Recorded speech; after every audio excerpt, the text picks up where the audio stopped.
a lot of them though is saying it's like I remember him saying they got to adapt to him as well. Yeah, and I agree. Who needs to adapt to who? Sorry. Like obviously some players need to adapt to the way he wants and which I agree to. But I just think you know what it is as well though that some of these men are just lost in it. Like you know what you need them. Like he said it. Look, we got no other like obviously since Xerxes now, especially now that Xerxes gone. Garnacho's the only one that gives us an outlet. Unfortunately, Yeah, but when Xerxes was available, I can't believe he was fucking around with Xerxes, and also. Yeah. Also, let's not Go on. forget that the manager said in his post-match conference, which I vehemently disagree with. This brother said, that with Ghana, he's the only one that gives us an outlet. You fucked off Rashford and Anthony, you moron. Do you know what I'm saying? I'm still standing by. I think that's a club thing. No, I'm. You know the reason why I don't think it's a club thing. Look at the way he spoke about Anthony, when they were talking about how well Anthony's doing. He didn't say, you know what. I only want to talk about players at the club. My man's talking about the physicality of the league and that, bro. You don't like him. But he wasn't wrong though. No, he was wrong. He was wrong.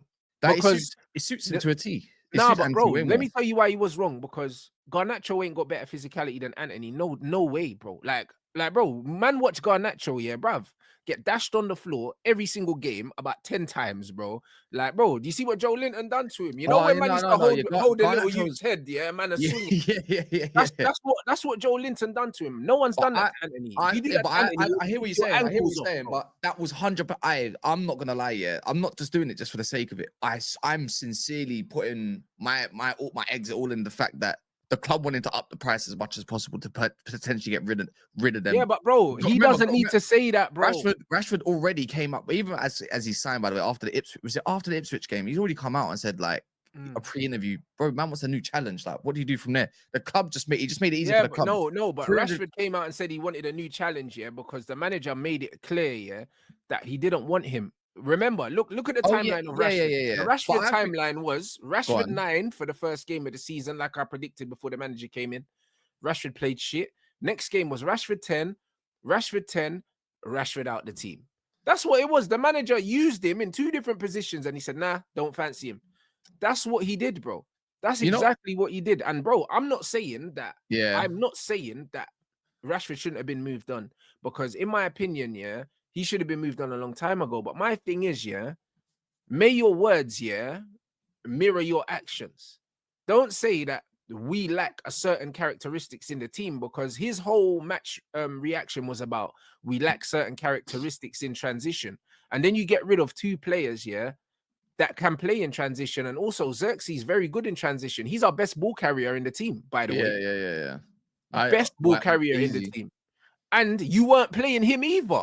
So let's not pretend, that you're not the same guy that said that Casemiro don't have the characteristics to play for you, and then Casemiro probably saved your job last night. Proved him wrong. Yeah, but this is my point. I'm saying this brother wasn't giving man fair shakes from the beginning. This is the reason why Anthony weren't fucking with him, because he didn't give him a fair shake, bro. The statistics told us Anthony and Ahmad on that right-hand side, equals goals for Man United.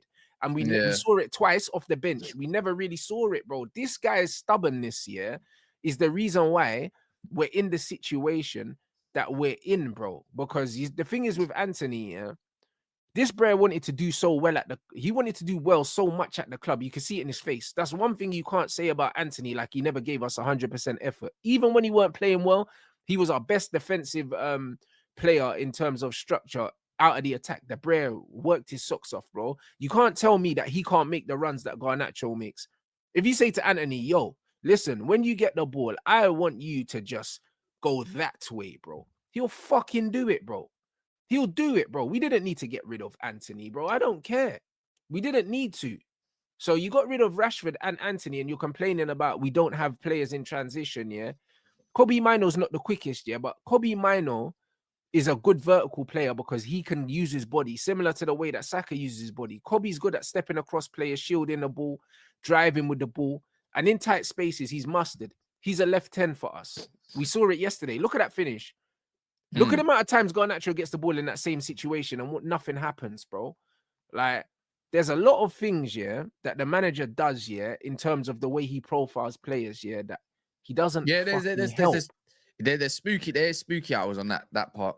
There is spooky hours. I'm not just agreeing for the sake. There is. I've criticized it only last week, bro. It's the same thing. Like, but At the end of the day, I still start Rashford. You're on 300k a week. They want to get a price for him. Is what it is. I think Oh, of course, you say don't want to leave. your sacrifice to the gods. Go get us some money in it. And I think the thing with Anthony as well, maybe the manager just didn't fancy him and he just said, please. He didn't. You saw it. He didn't give him a fair shake. You just need to get rid of him. But do you know what I mean? It's just we need to get a price for him as much as possible. I think the board knew we have to try to get a price for this guy. And it might be better if he goes out on loan like he has, and he's badding it up. And they try, bro. Did you see the way how much they're trying to get him on loan again? Like, and they try to offer some stupidness. Anthony. Batiste. Yeah, they said that they want to pay a higher percentage of his wages because his wages are a lot. Go just get rid of the brother, man. Like put down money. He's definitely gonna have options now. I'll be honest, yeah. I'll be honest. Like this Man United squad, yeah, it's not as bad as people think it is. I think it's being poorly managed from my point of view in terms of profiles. When I look at players, I see profiles. I don't see players. Do you know what I mean? Obviously, in football, there's a bit more politics because certain men are on certain amounts of money, certain men are certain other managers' recruitments and all this bollocks. Man don't really care about that. And to answer this, I was happy when I got rid of Rashford. That's not the point, bro. If you don't understand context, bro, then that's a you problem. But when I look at Manchester United's attack, I look at Garnacho, direct, not very good in between the lines. He's a player that stretches the pitch, cool. Anthony can give you both. Anthony's very good at carrying the ball. He's good at shielding the ball, but he's more of a link-up player. He wants to link. Xerxes more of a link player, can carry the ball. Rasmus Højlund, I don't know what he is, but he's a player, innit? Like Marcus Rashford is closer to a Garnacho type player than he is to other players. So when you look at the attack that we had there, and then we had a Jadon Sancho who's more of a link player like Anthony, there's variety there. There is variety. So when I look at this Man United attack, when I say, what does this attack lack? We've been linked with Delap. I think Delap would be a great signing because he's a physical presence, like a Harry Maguire physical presence, but he can play. Do you know what I'm saying? I don't think Delap is 6'5" like Harry, but he must be about, 6'2", 6'3" or something. He's not a small guy. He's not, you know what? You'd be surprised, you know. He's not that tall. I think he's about 6 foot. Which is tall, don't get me wrong. But he looks taller anyway. But if he's only 6 foot, fair enough. But he's 1.85, so he would be about 6 foot, 6 foot yeah? 1. Is that 6 foot? Really? Let me check. If he's only he's 6'1", he's 6'1". Oh, 6'1". All right, cool. So he's a good height. On the pitch, yeah, he looks taller. You know what it is? Because he's usually, when I watch him, he's usually playing against giants like Badia Sheila in that year. But it's just like, he don't look that big. But also, he's a stocky ute because Dorgu's 6'1", but Dorgu standing next to Aiden Heaven looked like his little brother. You know what I mean? Like these footballers are they're big athletes now. So yeah, Delap is 6'1", he's physical and he runs with the ball. So he's 30 million Ruben's, as well, you can't. He's Ruben's Gyökeres, isn't it? I think so. I'm more. I said I don't want him, but take him. I do want. But now I'm kind of sold to the idea, yeah, that it don't matter who we look at. There's some sort of scrub merchant in there, innit? Like I think Gyökeres, that's his Gyökeres maybe. But would we get him over Chelsea? If we get Champions League, 100%, without a doubt. No disrespect, but Chelsea are definitely. Obviously, he can go link up with some of his old academy man, innit? And obviously Joe Shields and all this stuff. So it'll be different. But you know what the mad thing is, yeah? Like, let's look at Chelsea, yeah? Let's look at Chelsea's wingers, yeah? Take Jadon Sancho out of it. Let's pretend that Jadon Sancho's ours because he's still our player. Like, they got Mudryk, Madueke, Neto. Good. And who's the other one?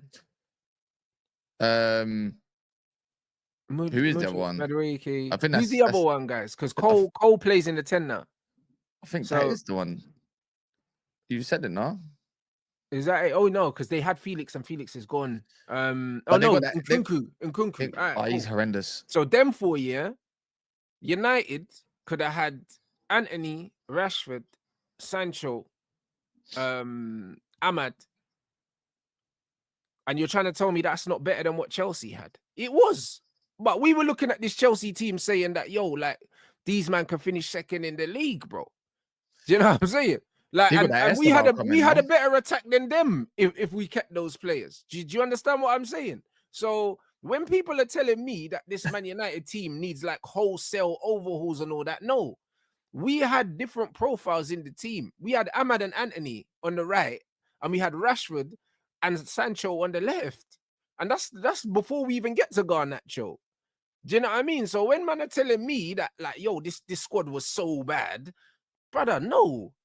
It was being misused, bro. Like, as much as you might not like these players, they all have very different characteristics. Ahmad is nothing like Anthony. Sancho's nothing like Rashford. You've got 4 completely different players. Completely different. And if you use them the right way, and you've got Xerxes up front and Højlund up front, don't tell me that those 6 players is not better than what Chelsea had, bro. They had Jackson up front and no other striker, bro. Who's the other striker?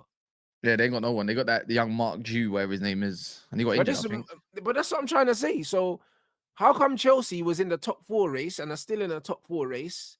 Because Man United, yeah, brother, we're flirting with relegation. When you got a team when you got midfield that does have a Palmer those levels above.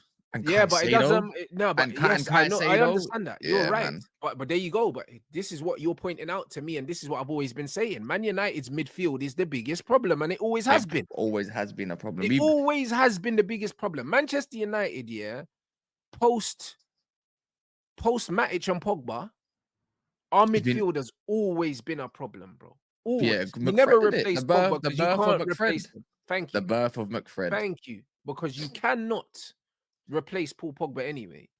And Nemanja Matic's profile of player has disappeared from the game as well.